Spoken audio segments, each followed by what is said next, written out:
21절에서 32절까지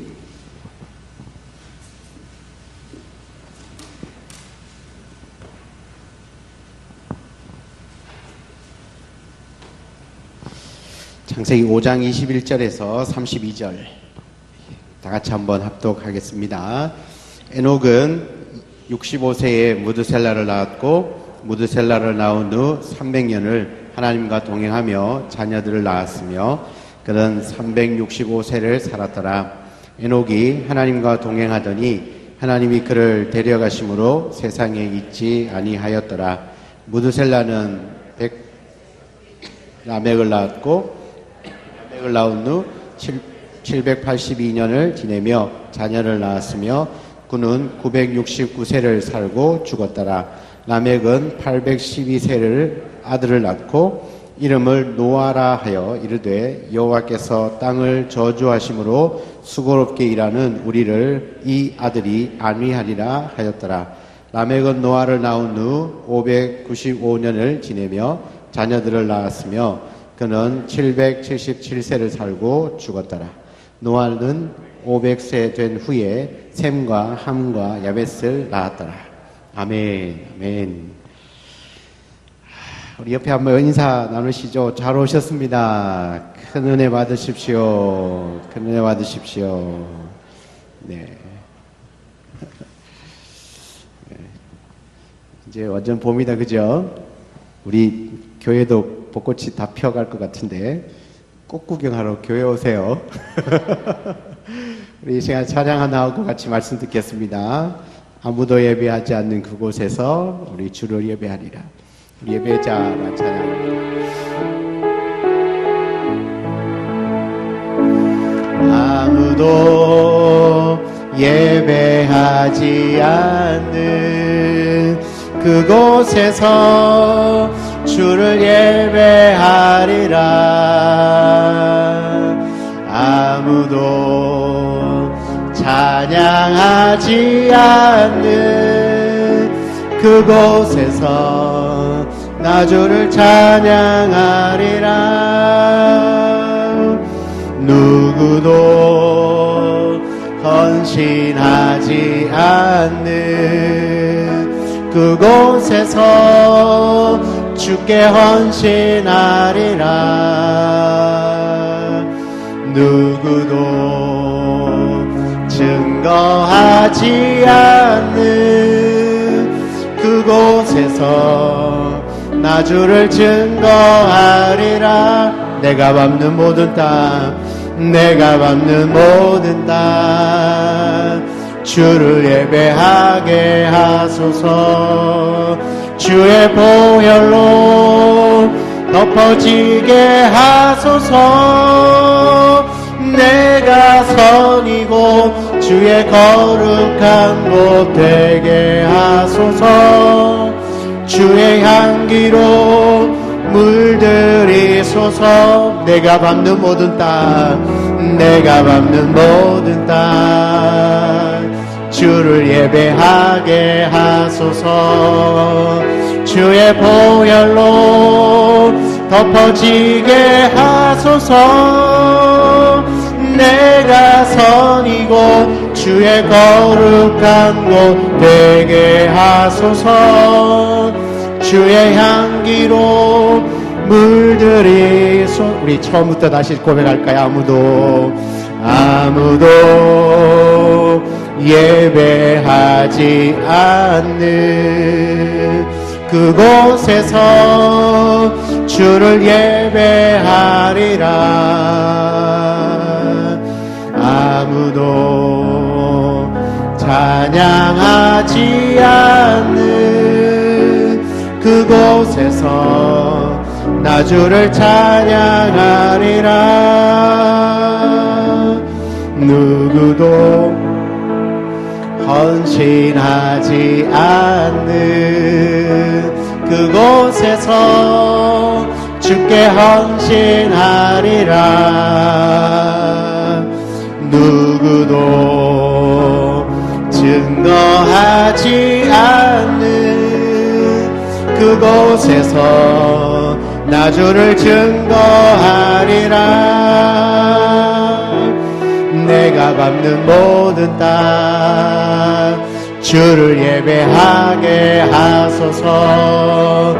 주의 보혈로 덮어지게 하소서. 내가 선이고 주의 거룩한 곳 되게 하소서. 주의 향기로 물들이소서. 내가 밟는 모든 땅 내가 밟는 모든 땅 주를 예배하게 하소서. 주의 보혈로 덮어지게 하소서. 내가 선이고 주의 거룩한 곳 되게 하소서. 주의 향기로 물들이소서. 우리 한번 잠잠히 한번 기도하면 좋겠습니다. 오늘 늘 우리가 부르짖어서 기도하는데 오늘 이 시간은 짧지만 잠잠히 하나님 오늘 찬양한 것처럼 내가 어느 곳에 있든지 하나님을 온전히 예배하는 예배자가 되겠습니다. 하나님 내가 밟는 모든 땅 그곳에서 내가 하나님을 예배하고 집에 있든지 직장에 있든지 동네에 나가든지 어딜 가든지 늘 하나님 내가 예배자로 살아가고 정말 주님 앞에 온전히 찬양하며 살아가고 주의 향기를 바라는 하나님의 자녀가 되게 하여 주옵소서. 오늘 예배를 통하여서 다시금 예배자로 주 앞에 서기를 원합니다. 구경꾼이 아니라 방관자가 아니라 진정으로 내 마음을 내 심령을 주 앞에 다 드려서 온전히 이곳에 함께 하신 그 하나님 앞에 내 모든 것 내려놓고 그 말씀 앞에 순종하고자 하는 그 마음으로 이 자리에 섰습니다. 주님 이 시간에 만나주시고 온전한 예배자가 되게 하여 주옵소서. 우리 같이 한번 기도함으로 말씀 듣는 자리로 나가겠습니다. 하나님 아버지 감사합니다. 주님 우리가 날마다 주의 은혜를 사모하고 하나님의 말씀을 사모하고 주여 내가 서 있는 그 자리가 하나님의 예배의 초소가 되기를 소망하는 마음으로 날마다 그렇게 주님 앞에 나아갑니다. 하나님이 3일 저녁 수요 예배 가운데도 하나님과 다시금 예배자로 서기 위하여 주 앞에 섰습니다. 하나님 우리를 그대로 두지 마시고 아버지 하나님 우리를 하나님 본전으로 우리를 인도하여 주셔서 하나님의 말씀 가운데를 인도하여 주셔서 잠잠히 우리 영혼에 파고드는 주의 말씀과 은혜 그 성령이 함께 하신 성령의 능력들을 덧입을 수 있는 귀한 이 저녁이 되게 하여 주옵소서. 하나님 이 밤에 그냥 우리가 그저 왔다 그저 가지 않도록 도와주시고 하나님 내 마음을 내 심령을 주님 앞에 다 내려놓고 주님 나를 좀 불쌍히 여겨주시고 주님 나를 긍휼히 좀 여겨주시고 주의 말씀을 듣는 길을 열어주시고 그 말씀 앞에서 다시금 내가 온전하게 세워져가는 은혜를 허락하여 주옵소서. 아버지 오늘 이 시간에 함께하여 주시옵소서.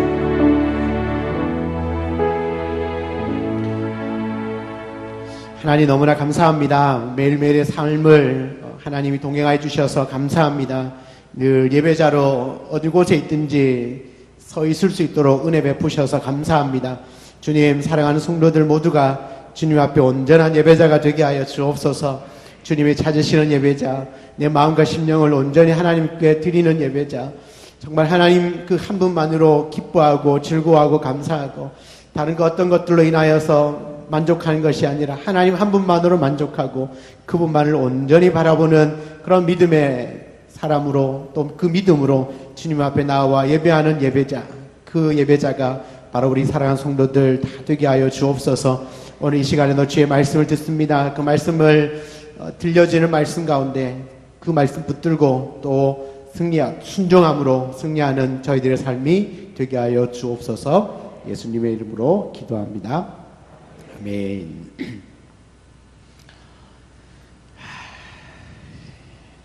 자, 오늘은 창세기 4장, 5장, 지난주 이어서 4장 16절 이하부터 5장까지 이야기를 함께 쭉 나누면서 하나님의 말씀, 은혜를 나누고자 합니다. 우리 4장 16절 말씀으로 가보시면 가인이 여호와 앞을 떠나서 에덴 동쪽의 땅에 거주했다 그렇게 이야기했습니다. 지난주에 함께 나누었던 말씀처럼 가인이 어떤 사람입니까? 하나님으로 말미암아 등남, 하나님으로 말미암아 태어났는데 그의 인생은 뭐죠? 하나님을 떠나는 인생으로 이제 마무리가 되는데요. 에덴 동쪽 노 땅에 거주하면서 17절에 보면 아내와 동침하여서 임신하여서 에녹을 낳았다 그렇게 하죠. 그 다음에 가인이 성을 쌓고 그의 아들의 이름으로 성의 이름을 하여 에녹이라 하였다. 에녹성이라 하였다. 그렇게 이야기를 합니다. 자, 에녹은 하나님을 떠나서 에덴 동쪽으로 옮겨가다가 거주하게 되는데 그곳에 성을 쌓고 자기 아들의 이름 에녹이란 이름을 따서 에녹성이라고 이름을 지었습니다. 여러분, 하나님께서 처음 인간을 만드시고 난 다음에 인간에겐 생육하고 번성하고 땅에 충만하고 온 땅에 흩어져서 하나님 되심을 선포하고 그렇게 살아야 하는 것이 인간의 가장 기본적인 사명입니다. 그런데 지금 가인이 가장 큰 실수는 물론 동생 아벨을 죽인 것도 있지만 오늘 보면 여호와 앞을 떠나서 가다가 어디요? 좋은 땅을 차지하고 그곳에 성을 쌓고 정착하기 시작합니다. 정착. 여러분, 이 정착하는 것이 하나님 원래 원하시는 것이 아니에요. 왜냐하면 정착하면 더 이상 온 땅을 정복할 수 없거든요. 하나님은 온 땅에 편만하게 어디든지 하나님 만드신 세상 어디든지 가서 하나님의 영광을 드러내고 그곳에서 예배자로 서 있기를 원해요. 그래서 혹시라도 하나님을 떠난 자들이 있으면 그들이 하나님께 돌아올 수 있도록 만들어줘야 되거든요. 그러면 정착하는 것은 원래 하나님이 원하시는 것이 아니에요. 여러분, 정착하고 난 이후에 그들이 만들어낸 그 문화를 보면요, 확실하게 드러나요. 여러분, 이 가인이요, 에녹성을 쌓고요. 그 다음에 그 후손들, 이제 족보가 나오고, 에녹이 이랏을 낳고 쭉 나오죠. 19절에 보면 라멕이 있어요. 이제 가인의 후손이겠죠. 라멕은요, 두 아내를 맞이해요. 자, 정착한 가인의 후손으로부터 생겨난 그 문화들을 한번 보시라고요.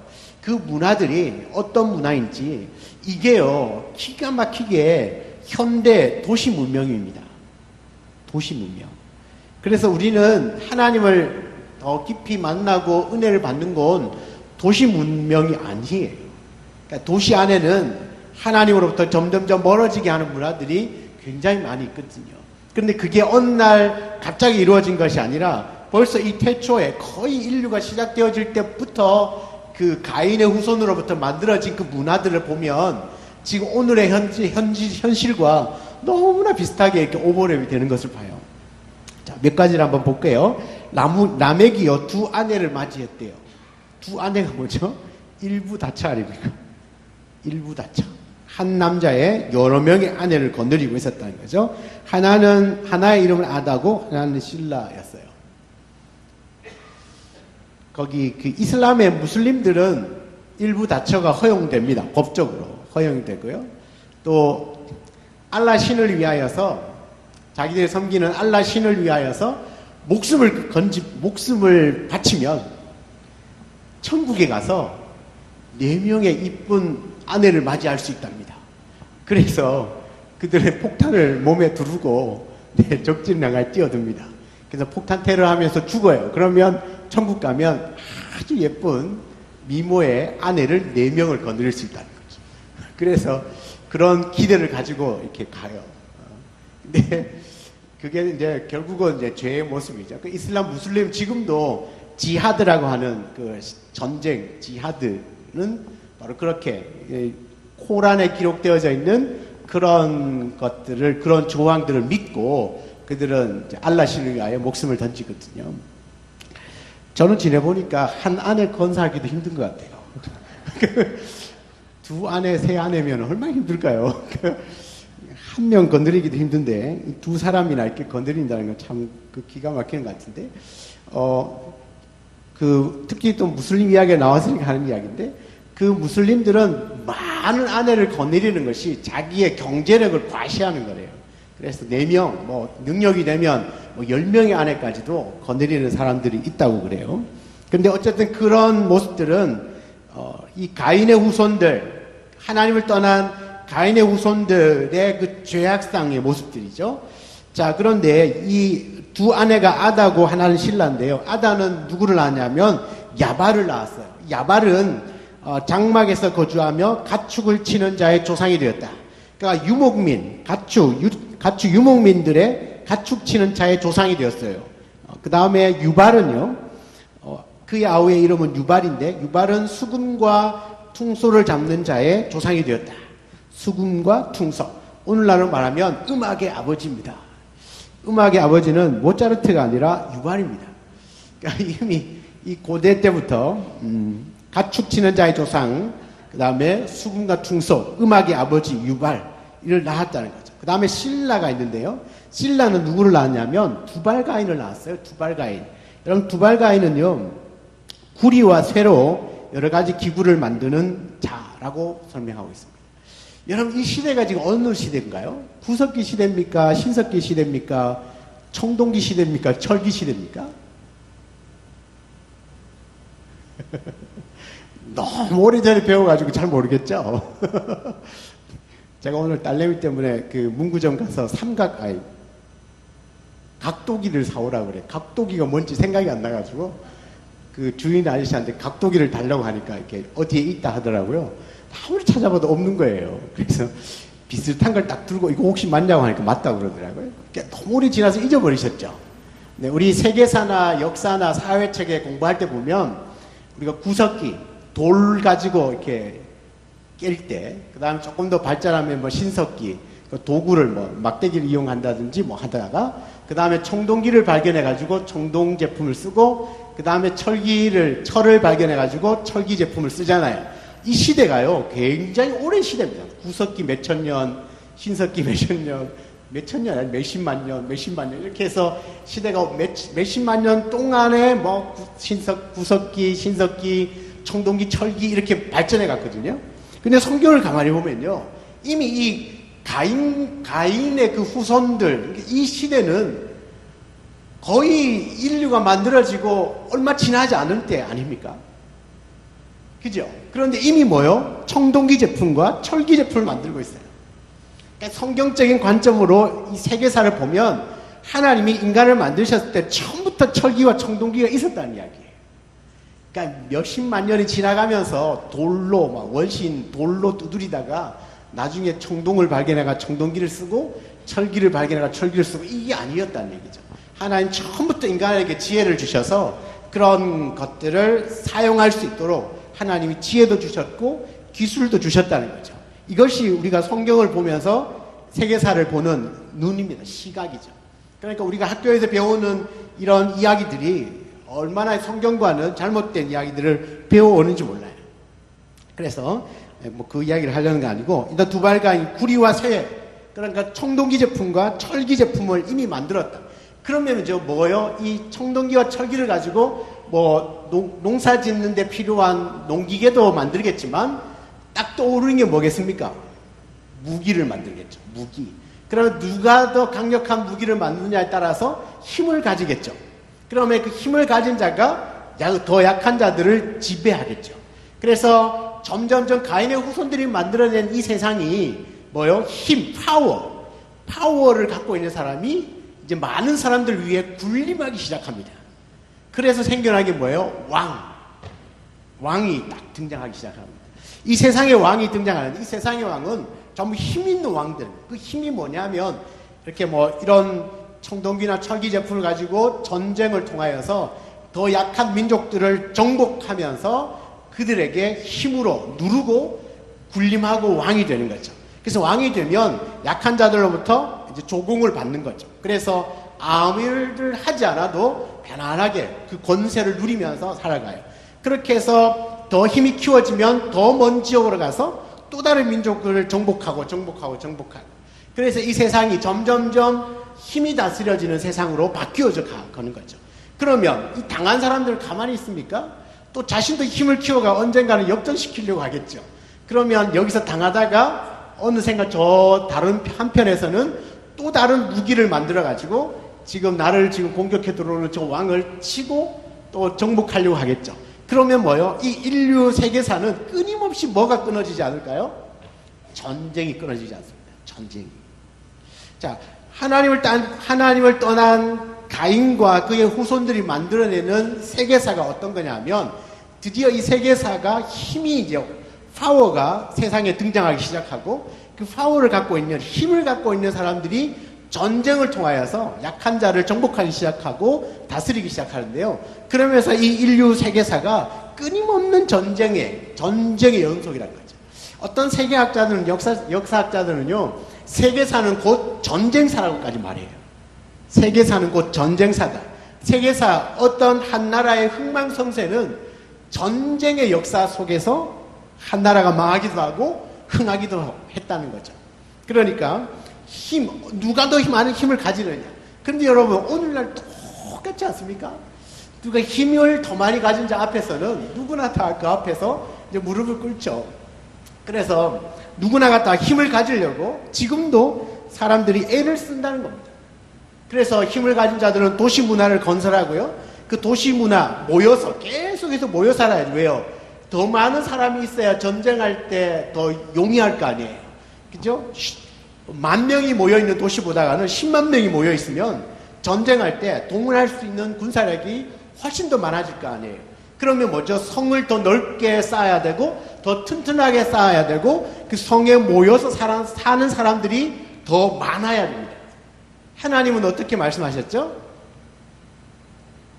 생육하고 번성하고 땅에 편만하고 충만하라. 그러니까 온 땅에 쫙 흩어져서 하나님의 문화를 온 땅에 쫙 보여줘야 되는데 이 가인의 후손들이 그죠? 어떻게 해요? 정착하기 시작하면서 점점점 사람들이 몰려들고 왜요? 힘을 키우기 위해서 점점 사람들이 몰려들고 그 안에 몰려들다 보니까 뭐가요? 소위 말하는 도시 문명이 발달할 수밖에 없는 거죠. 그래서 청동기 제품, 철기 제품들을 만들어내고 무기들을 만들고 음악, 이 퉁소잠들 음악이 발달하다 보니까 음주 가무가 늘어나고 이게 다 뭐예요? 도시 문화들이에요. 여러분 이 화려한 도시의 이면에는 모두가 다 밤문화가 삐까뻔쩍 하잖아요. 화려한 밤문화, 밤인지 낮인지 모를 만큼 환한 불빛이 밤새도록 비치잖아요. 그 안에는 늘 뭐가 있어요? 음악이 있고 술이 있고 뭐 기타 등등이 있어요. 그러니까 이런 것들이 어느 날 우리나라가 뭐 발전하니까 되어진 게 아니라 이미 이 하나님을 떠난 사람들이 만들어낸 그 문화가 지금도 계속해서 지금 시대에도 흘러내려오고 있다는 겁니다. 한편으로 보면 세계사 안에서 인간이 문화라고 하는 것, 문명이라고 하는 것을 많이 발전시켰죠. 그죠? 많이 발전시켰어요. 그래서 고대 4대 문명의 발상지라고 말하는 뭐 인더스 문명, 메소포타미아 문명, 황하가 문명 이런 여러 고대 문명들을 보면 전부 강을 중심으로 모여서 살고 그 안에서요 정말 기가 막힌 이 인간의 문화와 문명들을 만들어냈거든요. 그래서 지금처럼 이렇게 많이 발전이 되어져 왔죠. 그러니까 인류 문명의 발전에 크게 공헌은 했지만 그 안에서 하나님을 찾아보기는 어렵다. 하나님을 찾아보기는 어렵다. 하나님을 떠난 그 가인의 후손들 안에 그들은 문화적으로는 더 많이 발전했지만 점점 죄악은 더 많아졌다는 거죠. 죄는 더 많아지고 더 깊어지고 결국은 여러분 그 아브라함 때에 가면 소돔과 고모라 아시죠? 소돔과 고모라에 뭐가요? 이미 그 도시를 하나님이 하늘에서 불을 내려서 도시 전체를 완전히 쓸어버려야 될 만큼 악한 시대가 되어버렸다는 거죠. 물론 거기까지 안 가도 돼요. 바벨탑까지 노아 홍수까지만 가도 벌써 뭐예요? 이 온 땅의 죄악이 관영해 버렸잖아요. 그러니까 하나님을 떠난 사람들이 만들어 놓은 그 문화와 문명이 인류 문명의 발전을 가져왔지만 점점점 하나님으로부터 멀어지고 죄가 점점 더 깊어지고 더 많아졌다라고 하는 것이죠. 그런 것들을 보여주고 있습니다. 여러분 그 죄악상이요. 우리 23절, 24절 한번 볼까요? 4장이에요. 창세기 4장 23절, 24절인데 라멕이요 아내들에게 이렇게 말해요. 아다와 실라여 내 목소리를 들으라. 라멕의 아내들이여 내 말을 들으라. 나의 상처로 말미암아 내가 사람을 죽였고 나의 상함으로 말미암아 소년을 죽였도다. 가인을 위하여는 벌이 7배일진데 라멕을 위하여는 벌이 77배이르라. 이게 무슨 말이에요? 라멕이요 그 자기 아내들한테 노래를 만들어서 노래를 부르는데 그 노래의 내용이 뭐냐 하면요 내 아내들이여 잘 들어라. 내가 마음이 상해가지고 내 상한 마음 때문에 사람을 죽였다. 사람을 죽였고 또 나의 상함으로 말미암아서 나의 상처와 상함으로 말미암아 사람을 죽였다고 지금 노래하고 있어요. 그리고는 뭐냐 하면 가인을 위하여서 하나님이 가인을 죽이는 자에게 7배를 갚겠다고 그랬죠. 그런데 자기는 스스로를 뭐요? 나를 죽이면 77배를 당할 거다. 그렇게 얘기하고 있는 거예요. 가인은 7배지만 나는 뭐요? 77배야. 나 건들지 마라는 얘기죠. 나 건들지 마라. 근데 자기가 지금 뭘 지금 노래하고 있습니까? 살인. 자기가 살인해놓고 아내한테 내가 상하고 상처받았는 것 때문에 사람을 죽였는데 혹시라도 나 건드는 사람은 77배를 벌 받을 거야. 이런 이야기예요. 그런 걸 가사로 담아가지고 노래를 하고 있어요. 자랑처럼. 여러분, 이게 단순한 이야기가 아니에요. 그게 그만큼 뭐요? 그 시대가 이미 하나님을 떠난 문화 안에서 얼마나 그 죄악이 깊이 젖어들어 있는지를 봐요. 살인을 해놓고도 너무 뻔뻔하게 자랑처럼 자기가 살인해놓고 누군가 자기를 해치려고 하면 너 77배를 벌 받을 거야. 그렇게 자기 스스로를 그렇게 막 이야기를 하고 다니는 거죠. 얼마나 잔혹한지 몰라요. 제가 요즘 지금 아내가 뒤에 앉아 있어가지고 참 다른 교회 보낼 수도 없고 제가 아내한테 야단 맞는 게 뭐냐면 TV를 보면 한 곳에 안 보고 계속 채널을 돌리거든요. 정신없이 돌려요. 제가 왜 그런지 모르겠는데 정신없이 돌려요. 이렇게 한 곳을 집중해서 안 봐요. 그런데 요즘에 어느 채널을 봐도요 다 드라마든 뭐든 소재가 다 살인입니다. 지금 드라마 나오는 대부분이 전부 살인. 야, 깜짝 놀랐습니다. 살인. 영화 살인. 그런데 우리는 그거 보면서도 야, 살인하면 저런 막 이렇게 비참함 처음에 그거 볼 때는요. 야, 이거 왜 이렇게 끔찍하나. 꼭 저런 걸 드라마에 내야 되나 했는데 지금은 너무 자연스럽게 보고 있어요. 그만큼 내가 악해졌다는 이야기겠죠. 악해졌어요. 이제는 더 이상 살인을 보고도 내 마음에조차도 꺼리낌이 일어나지 않는다는 거죠. 기가 막힌 시대를 살고 있습니다. 기가 막힌 시대. 지금 이 라멕이 내 마음 상했다고, 내 기분 나빠가지고 사람 죽였다고 자랑하고 노래하고 있는 것과 지금 살인의 현장을 보고 우리 수다학교 이렇게 재밌다고 이렇게 보고 있는 것하고 별 차이가 없어요. 그만큼 하나님을 떠난 문화는 갈수록 더 문명은 발전할지 모르지만 점점점 하나님을 향해서 하나님을 향해서 반항하고 어쩌면 더 깊은 죄에 빠져들어가는 것이죠. 그 결정판이 노아홍수고요.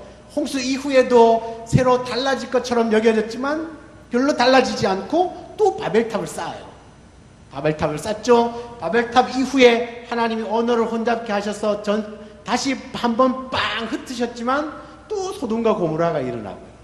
그리고 가나안에 들어가는 이스라엘 백성들도요. 가나안에서 잘 살아야 되지만 또 사사기 시대가 와요. 이게 기가 막힌 이야기. 이게 끊임없이 하나님을 떠난 문화, 그 사람들은 그 죄가 점점 깊어지면 깊어졌지 단절되지 않더라는 거죠. 이거는 이 짧은 이 족보 안에서도 그 내용들을 찾아볼 수 있다는 이야기입니다. 자, 25절, 26절에 가면 이제 아담 이후에 아벨이 죽고 난 이후에 또다시 아들을 낳았는데 이제 셋이라고 했어요. 이름을 셋이라고 하고 그 셋도 아들을 낳았는데 이름을 에노스라 하였다. 그때에 사람들이 비로소 여호와 이름을 불렀다라고 26절에 나옵니다. 자, 이제 가인 계열의 사람들에 대한 이야기를 제가 했었고 이제 아담과 아벨 그런데 아벨은 죽었으니까 아벨 대신에 셋이라는 아들을 줬는데 그 셋과 그의 아들은 누구요? 에노스. 자, 에노스 때 와서 비로소 여호와의 이름을 불렀다. 그렇게 비로소 여호와의 이름을 불렀다는 건 그때부터 여호와의 이름을 부르기 시작했다라는 뜻입니다. 자, 그러면 여호와의 이름을 부르는 게 무슨 뜻일까? 여호와의 이름을 불렀다는 건요, 예배와 관계가 있습니다. 예배. 그러니까 지금까지는 예배가 드려지지 않다가 이제서야 뭐죠? 비로소 예배가 시작되어졌다는 거죠.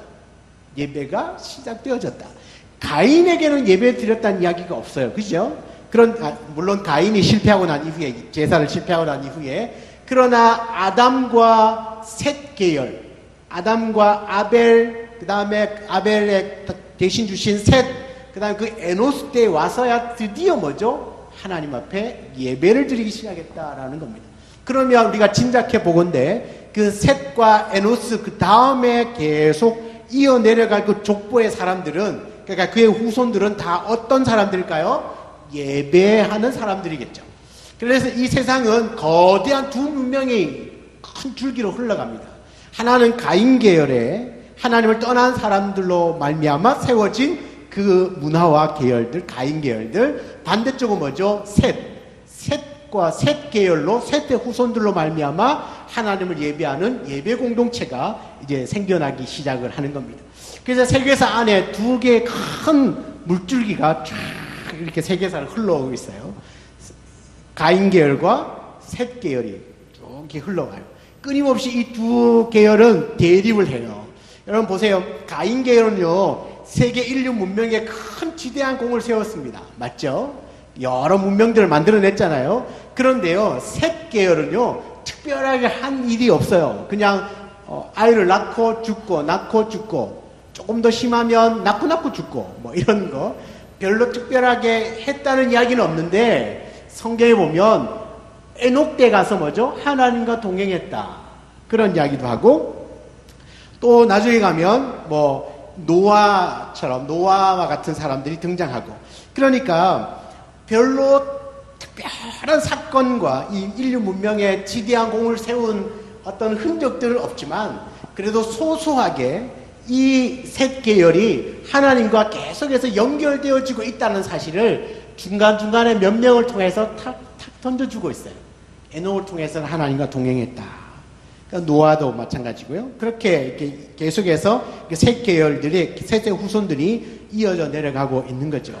사랑하는 여러분, 여호와의 이름을 부른다는 건, 예배를 한다는 건 우리가 이 가인 계열의 문화 속에 들어있지 않고 하나님을 예배하는 예배자였던 셋 계열에 포함되어져 있다는 증거가 예배자가 되는 겁니다. 하나님께 비로소 예배를 드리기 시작하면 우리는 이 세상에 지금도 거대한 이 두 줄기가 세계사를 흘러가고 있거든요. 그런데 우리가 이 세상 문명 가운데서 세상에 빠져있지 않고 하나님의 문화 속에 있다는 건 그 특징이 뭐겠습니까? 비로소 여호와 이름을 부르는 것으로부터 내 정체성이 탁 구분이 되어지는 겁니다. 비로소 예배를 드리기 시작하면서부터 세상과는 단절, 구별되어지고 이제는 하나님을 예배하는 예배자로 서게 된다는 이야기죠. 사랑하는 여러분, 우리가 예수 그리스도를 구주로 영접하고 하나님을 예배한다는 것이 그냥 단순하게 나의 구원으로 끝나는 것이 아니라 지금 이 다 섞여 살고 있는 이 세상 안에서 하나님의 사람으로 서는 거예요. 다 섞여 살아요. 그냥 이렇게 다 동시에 모아놓으면 누가 누군지 구별도 안 돼요. 누가 정말 셋 계열인지 누가 그 가인 계열인지 모르거든요. 그런데 언제 그게 구별된다고요? 비로소 여호와 이름을 부르는 것을 보면, 그러니까 예배가 시작되면 확연하게 구별이 되어지는 것이죠. 좀 더 구체적으로 이제 5장에 가면 아담의 계보, 그러니까 족보죠. 아담의 족보가 나와요. 여러분 성경에 보면 족보가 가끔씩 등장을 하는데, 이 중간에 족보가 나오는 거는요, 여러분을 주무시라고 족보를 실어놓은 게 아니에요. 성경을 읽다가 족보가 나오면 지루하니까 자요, 아니면 넘어가요. 또 족보네. 이렇게 지나가는데, 여러분이 성경에 족보가 실린 건 굉장한 의미가 있습니다. 그냥 대충 실어놓은 게 아니에요. 여러분 족보는요, 지금까지 하나님이 하고 싶었던 이야기를 요약하고요, 앞으로 등장하게 될 주인공을 찾아내요. 이게 족보의 특징이에요. 자, 5장 1절에 보면요, 아담의 계보다 나오죠? 그럼 지금까지 누가 주인공이란 얘기예요? 아담이란 얘기예요. 지금까지는 아담이 주인공이었어요. 이 족보의 마지막 32절, 5장 32절 누구를 찾아내죠? 노아가 나오죠? 그럼 앞으로 전개될 이야기는 누구 이야기다? 노아 이야기다. 긴 시간을 세세하게 다 기록할 수 없어요. 아담과 노아 사이의 이야기를 다 쓰려고 하면 성경이 너무 두꺼워지겠죠. 그래서 성경 일독하기가 힘들거든요. 그거 하나님 다 아시고 죽여주시는 거예요. 압축, 빡! 그게 뭐냐면 족보예요. 우리 그 역대상에 가보면 1장부터 11장까지 계속 족보가 나옵니다. 이름만 나와요. 이름만 쫙 나열해놨어요. 자, 이 역대상이 어떤 책이냐면 남유다가 멸망을 했어요. 그 바벨론의 포로로 잡혀갔죠? 그죠? 70년 만에 다시 돌아왔어요. 그죠? 돌아온 유다 백성들에게 너희가 어떤 민족인지를 알려주기 위하여 에스라가 기록한 성경이 역대상하예요. 그럼 이 시기를 너희들이 어떤 민족이를 이야기하려면 창세기부터 느헤미야까지 이야기를 다 해야 돼요. 얼마나 다시 그 쓰려면 얼마나 복잡하겠어요. 그러니까 족보를 처리하는 거예요. 아담부터 있어가지고 이름만 쫙 나열하고 11장 마지막에 누가 딱 나오냐면 다윗이 나와요. 다윗. 그러면 지금부터 누구 이야기하겠다는 거죠? 다윗부터 내가 제대로 이야기하겠다는 뜻이에요. 그러니까 족보가 역사를 압축한다고 보시면 돼요. 그래서 족보가 딱 나오면 족보의 가장 위에 나오는 건 지금까지의 주인공이 이 사람이었구나. 족보 끝나는 마지막 지점은 이 사람이 이제 앞으로 이야기하게 될 주인공이구나. 자, 5장에서 아담, 그럼 4장까지는 아담 이야기라는 얘기예요. 그 다음에 마지막 32절에 노아가 나오는 것을 봐서 지금부터 노아 이야기겠구나. 그렇게 보시면 되죠. 자, 그런데요, 아담의 계보인데요, 하나님이 사람을 창조하실 때에 하나님의 모양대로 지으시고 다시 뭐죠? 남자와 여자를 창조하셨고 그들이 창조되던 날에 하나님이 그들에게 복을 주시고 그들의 이름을 사람이라 일컫고 아담은 맥배서 살고 다시 한 번 더 창조 때 인간을 지으시고 약속하신 것을 한 번 더 언급을 하시는 겁니다. 그러니까 이미 뭐죠? 이미 죄는 시작되어졌어요. 맞죠? 죄는 시작되어지고 가인으로 말미암아 세상의 문화가 어찌 이렇게 왕성할 때예요. 그때에 족보를 주시면서 다시금 이제 약속을 하고 있는 것이죠. 여러분, 이 중요한 사실은요, 이 아담 다음에 4절에 보면 아담 그 다음에 셋을 낳은 후에 800년을 지나고 자녀를 낳았거든요. 여러분, 아담의 아들이 누구죠? 아담의 아들. 띠리리. 아담의 아들이 누구죠? 가인과 아벨이잖아요. 장자가 누굽니까? 장자. 가인이죠? 그런데 아담의 족보는 가인이 나와요? 안 나와요? 안 나와요. 누구로 나오죠? 셋 나옵니다. 셋. 여러분, 원래 그 이스라엘에게서 장자는 굉장히 중요합니다. 장자권을 갖는다는 건 어마어마하게 중요합니다. 유대의 관습상 장자는요, 부모로부터 상속을 받을 때도요, 다른 자녀들과는, 다른 형제들과는 비교도 안 될 만큼 엄청난 양의 상속을 받습니다. 그렇기 때문에 이 장자는 늘 장자로 이어지는데, 지금 아담 다음에 셋이 나온다는 건 그 아담 다음에 장자권을 누가 물려받았다는 이야기입니까? 셋이라고 하는 아들이 물려받았다는 이야기입니다. 비록 가인이 장자를 하더라도 하나님을 떠난 아들은 하나님께서 장자권을 그에게 주지 아니하고 하나님의 대를 잇는 셋에게 물려주셨다는 거죠. 그러니까 사실은 이 셋의 족보, 그러니까 이 아담의 족보는 곧 셋으로 연결되어지고 그 셋의 후손으로 누가의 에녹도 나오고 노아도 나오는 것이죠. 그래서 이 족보가 끝까지 흘러가면 결국은 이제 노아가 이제 주인공이 되는 겁니다. 여러분, 그 셋의 후손 중에서 이제 라멕, 가인의 후손 중에 라멕도 있었고 셋의 후손 중에 라멕도 있었는데요. 이 라멕은 누구를 낳았냐면 노아를 낳았어요. 노아를 낳았거든요. 가인의 후손 라멕은요, 누구를 낳았습니까? 가인의 후손 라멕은 자기가 열받아가지고 사람 죽여놓고도 아내한테 자랑하듯이 노래했던 사람이고, 또 뭐죠? 두 아내를 일부 다처를 했던 최초의 사람이기도 했잖아요, 라멕이. 그런데 셋의 후손인 라멕은요, 이 노아를 낳고, 우리 29절에 보면, 노아라 하여 이르되 여호와께서 땅을 저주하심으로 수고롭게 일하는 우리를 이 아들이 뭐요? 안위하리라. 이 아들이 안위하리라. 한 라멕, 가인의 후손인 라멕은 조상 가인으로부터 사람을 죽이는 것을 본받았고 그 죽이는 것을 자랑스럽게 이야기를 했지만 세세오솔 라멕은요 휴식, 안식을 말해주고 있어요. 안식. 수고롭게. 지금까지 뭐요? 아벨의 피 때문에 땅이 저주를 받아서 땅이 막 곡식을 제대로 못 내잖아요. 그죠? 그러니까 얼마나 수고해야 그 열매를 거둘 수 있을까요? 그죠? 고생스럽게 살아가고 있는 그 인생에게 노아를 통하여서 뭘 준다는 거죠? 안식을 주겠다. 안식을 주겠다. 이건 굉장한 의미가 있어요. 안식을 주겠다. 수고로운 인생에게 하나님의 위로, 하나님의 안식을 기대할 수 있도록 만들어주는 것이 노아라고 하는 아들을 낳고 그 이름을 지으면서 시작된 거죠. 여러분, 이 두 라멕이 있는데 두 라멕이 너무나 대조를 이루고 있지 않습니까? 그러니까 이 두 라멕의 대조의 가장 결정적인 건 뭐겠습니까? 하나님을 떠났느냐, 하나님을 떠나지 않고 예배를 드리느냐의 차이입니다. 그런데 그 차이는 너무나 극명한 대조를 이루고 있다는 겁니다. 자, 이 셋의 우선 중에 우리가 유명한 에녹이 있습니다. 에녹, 죽음을 보지 않고 하늘로 올라간 에녹이 있습니다. 이 에녹은요, 그 엘리야가 승천할 때, 엘리야도 죽음을 보지 않고 불수레를 타고 올라갔죠. 네, 그것과 동일하게 동일한 표현으로 이 에녹이 하나님께 올라갔어요. 하나님과 동행하더니 자녀를 낳았고요. 하나님과 동행하더니 하나님 그를 데려가셨대요. 여러분, 이 에녹에 대한 이야기를 히브리서는 이렇게 말해요. 히브리서 11장 5절에 믿음으로 에녹은 죽음을 보지 않고 옮겨졌으니 하나님이 그를 옮기심으로 다시 보이지 아니하였느니라. 죽음을 보지 않고 옮겨졌다. 뭐로? 믿음으로 에녹은 죽음을 보지 않고 옮겨졌고 하나님이 그를 옮기셨다.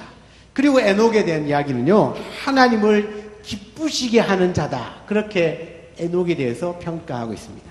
자, 하나님과 동행했다. 하나님과 동행해서 죽음을 보지 않고 하나님이 데려갔다. 그런데 그보다 더 중요한 건 하나님을 기쁘시게 하는 자였다. 이 300년 동안 하나님과 동행을 했는데, 그럼 도대체 구체적으로 어떤 일을 했는지는 모르지만 히브리서에 가면 뭐죠? 그의 삶 자체가 하나님의 기쁨이 되었다. 여러분, 우리가 하나님의 기쁨이 되는 삶은 곧 하나님과 동행하는 삶이란 뜻이죠. 어떤 목사님이 이 하나님과 동행하는 이 이야기를 아주 쉽게 이렇게 썼어요. 하나님과 에녹은 늘 이렇게 같이 이렇게 매일 아침이면 만나서 이런저런 이야기를 하고 재밌게 놀았어요. 김밥도 먹고 떡볶이도 먹고 이렇게 재밌게 지냈어요. 그냥 맨날 이야기하니까 너무너무 신나고 재밌는 거예요. 그래서 뭐 해가 지는 줄 모르고 늘 놀다가 이제 해가 떨어지면 각자 집으로 이렇게 돌아가요. 각자 집으로 돌아가고 또 돌아가고 했는데 어느 날 하나님과 만나서 또 이렇게 얘기를 막 하다 보니까 너무 재밌고 더 이야기를 하고 싶은 거예요. 헤어지기가 싫은 거죠. 그래가지고 막 서로가 아쉬워가지고 우리 헤어지기 싫어요. 하나님 이제 언제 또 내일 이 밤이 너무 길어요 하면서 막 이렇게 얘기하고 있는데 하나님이 뭐라고 말씀을 그래 그러면 우리 집에 가자. 그래서 하나님이 에녹을 데리고 가셨대요. 동행이 뭐냐면 하나님과 같이 있는데 아무 오랜 시간을 있어도 너무 재밌고 행복한 거예요. 하나님과 같이 있는 게 얼마나 행복했으면 시간 가는 줄 모르고 있는 거죠. 시간 가는 줄 모르고 계속 만나서 이야기하고 뭐 주고받고 하고 뭐 하다가도 시간이 벌써 이렇게 갔네. 여러분, 그게 동행입니다. 우리가 뭐 사랑하는 사람과 같이 있으면 시간 가는 줄 모르잖아요. 그러니까 누가 남녀가 만나서 서로 시계를 보면 지루하다는 얘기죠. 사랑 안 한다는 얘기입니다. 그렇죠? 사랑하면 시계 볼 겨를이 어디 있어요. 얼굴만 많이 쳐다봐도 기분 좋은데. 제가 그랬었어요. 네. 좋은데. 그러잖아요. 그죠? 그러니까 하나님을 사랑하면 그저 하나님과 함께 있는 시간이 너무 짧아요. 왜 그렇게 이 시간이 빨리 가나? 또 헤어져야 되나? 아유야, 좀 더 있었으면 좋았을 텐데. 그런 게, 그게 뭐라고요? 동행이라고요. 그게 동행이라고요. 동행은 함께 걷는다는 뜻이잖아요. 동행. 여러분, 하나님과 동행하십니까? 그러니까 하나님 기뻐할 수밖에 없죠. 그냥 하나님도 기뻐하시고, 나도 하나님 기뻐하고, 하나님도 나를 기뻐하고. 그렇게 살아가는 자체가 동행인 것 같아요. 그런 모습을 히브리서 기자가 구약을 해석하기를 뭐라고요? 하나님을 기쁘시게 하는 자라 하는 증거를 받았다. 멋있지 않습니까? 그가 어떻게 구체적으로 살았는지 모르지만 하여튼 그 삶 자체가 하나님을 기쁘시게 하는 자라고 하는 증거를 받았습니다. 사랑하는 여러분, 저와 여러분이 하나님 안에서 늘 하나님을 기쁘시게 하는 자라 하는 증거를 받는 저와 여러분 되기를 주의 이름으로 축복합니다. 늘 하나님과의 기쁨으로 갖고 하나님과 만나는 그 성경을 읽는 것도 기쁘고 또 기도하는 것도 기쁘고 예배 드리는 것은 더 기쁘고 뭐 찬송하는 것도 기쁘고 전도하는 것도 기쁘고 하여튼 그 기쁨으로 충만하는 것이죠. 다 아멘이시죠? 그렇게 내 안이 막 이렇게 막 뜨거워져 있고 막 흥분되어 있으면 지금 하나님과 동행하고 계시는 겁니다. 오늘따라 목사님 설교가 왜 이렇게 길어? 이러면서 시계 보신다 하면 다시 한번 요 정도는 3일 금식해야 됩니다. 그렇게 해야 회복될 수 있고, 또 주일이가, 그러면 한 5일 금식하셔야 되거든요. 또 주일이가 하면 5일 금식하셔야 됩니다. 그렇죠? 그러니까 심각합니다. 그거지, 왜 이게, 벌써 주일이가, 벌써 예배할 때가 됐구나. 그래서 막 기쁨으로 막 달려올 수 있을 때, 그게 뭐예요? 하나님과 동행하는 거예요. 성경을 보다가도, 벌써 새벽 기도 갈 때가 됐네? 밤에 밥 먹고 성경을 보기 시작했는데 벌써 새벽 기도 갈 때가 됐네? 우와, 깜짝할 사이에 몇 시간이 지나간 거죠. 이런 여러분 경험을 해보셨잖아요? 그게 다 뭐죠? 하나님과 동행하는 거예요. 찬송을 하는데 뭐 조금 한 것 같은데 1시간이 훌쩍 지나가 있고. 남들이 뭐라 해도 막 전도 막 열심히 하는데 오히려 막 옆에서 방해하면 할수록 더 기쁘고, 이게 희한합니다. 그런 상태가 하나님과 동행하는 거죠. 하나님을 기쁘시게 하는 자. 그런 증거를 저와 여러분이 얻었으면 좋겠습니다. 오늘 준비한 말씀이 절반밖에 안 했는데 20분이네 벌써. 감사하네요. 다음 주 또 할 수 있어서. 여기서 끝내도 준비를 다 해놨거든요. 감사하네. 사랑하는 여러분, 우리가 하나님께 이 에녹과 같이 하나님과 동행한다는, 하나님과 동행하는 자라고 하는, 하나님을 기쁘시게 하는 자라고 하는 그런 삶을 우리가 좀 살았으면 좋겠습니다. 제가 처음에 와서 했던 게 있죠. 하나님 믿으면서 행복하십니까? 예수 믿으면서 행복하십니까? 신앙생활 하면 행복하냐? 저는 신앙생활 하면 반드시 행복해야 된다 생각합니다. 행복 안 하는 게 기적입니다. 어떻게 그럴 수가 있냐. 아니, 예수를 믿는데 어떻게 안 기쁘고 안 행복하냐는 거죠. 천연기념물입니다. 예수를 믿으면서도 안 기쁘면 천연기념물이에요. 기뻐할 수밖에 없어요. 그게 왜요? 하나님이 나와 뭐하고 동행하고 있으니까. 동행하고 있으니까. 뭐 증거를 내놔봐라. 이게 증거죠, 뭐. 예수 믿는 증거 내보라면 이게 증거잖아요. 그러니까 우리가 하나님을 기쁘시게 하는 만큼 하나님도 나를 기쁘시게 하기 위해서 애를 많이 쓰실 거예요. 왜냐하면 하나님과 나와 서로 동행하는 거니까. 서로 동행하는 거니까. 사랑하는 여러분, 우리가 하나님을 떠난 가인의 문화가 문명이 아무리 좋아도요, 우리는 그곳에 머물러 살 그런 존재가 아닙니다. 세상이 아무리 좋아도 그 안에 들어가면 뭔가 어색하고 뭔가 나와는 맞지 않은 옷을 입은 것 같은 느낌 들지 않습니까? 그죠? 그렇지만 우리가 하나님 안에 있으면 뭘 해도 기쁘고 감사가 있고 행복하지 않습니까? 그게 왜요? 우리가 이미 뭐죠? 우리의 피 안에는 셋의 피가 흐르고 있는 거예요. 아담과 셋의 피가 흐르고 있는 거죠. 하나님을 예배해야만 행복하게 살아갈 수 있는 그 그리스도의 피가 내 안에 흐르고 있는 것이죠. 사랑하는 여러분, 우리가 세상에 그 어떤 화려하고 좋고 막 빛깔번쩍한 그런 것들에 현혹되지 말고 우리가 하나님 안에서 하나님과 함께함이 기쁨이고 은혜고 감사인 것들을 믿으신다면 하나님을 기쁘시게 하는 자라고 하는 그 증거를 저와 여러분을 삶을 통하여서도 드러내면서 사는 그런 은혜가 있기를 주의 이름으로 축원합니다. 우리 아까 드렸던 그 찬양을 다시 한 번 더 불러볼까요? 아무도 예배하지 않는 그곳